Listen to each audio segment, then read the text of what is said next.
উচ্ছেদ শেষ না হতেই ফের টিনের বেড়া মোহাম্মদপুরের রামচন্দ্রপুর খালে। বাঁশ আর দড়ি দিয়ে খালের আরও বড় অংশ জুড়ে সীমানা দিয়েছে বেপরোয়া সাদিক অ্যাগ্রো।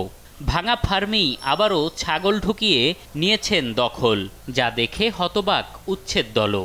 আমি তো যা দেখতে আসি যে ওরা আবার দখলের চেষ্টা আছে, দখলের চেষ্টা না হইলে তো ওরা আর ঘেরা দিত না।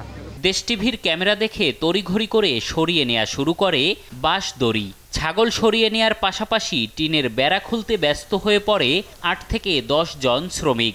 না, আমরা খুলে নিতে আসি, আমরা আসছি কাজ করার জন্য, বলছে খুলে নেওয়ার জন্য। টিনের বেড়া আমাদের এই যে মিনা বাজারে হেরা কাজ করতে বলছে, জায়গা আছে ওর জন্য।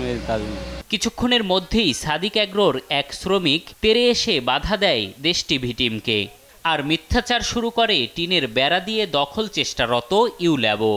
আপনাকে বেড়া দিয়ে সরানোর পারমিশনটা কে দিয়েছে? দেখেন ওই যে যারা কাজ করতেছে আর এগোরেই বলছে। তা আপনি কাজ করবেন, আপনি কেন বেড়া দিয়ে আবার মাল দাদাম সব করালেন? বেড়া দিয়ে মাল সরানোর কে পারমিশন দিয়েছে আপনাকে?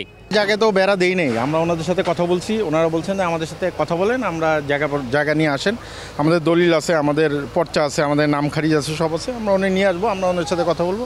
বিষয়টি নিয়ে কথা বলতে গেলে ক্যামেরার সামনে থেকে সরে যান ঢাকা উত্তর সিটি কর্পোরেশনের সম্পত্তি বিভাগের দায়িত্বপ্রাপ্ত কর্মকর্তা।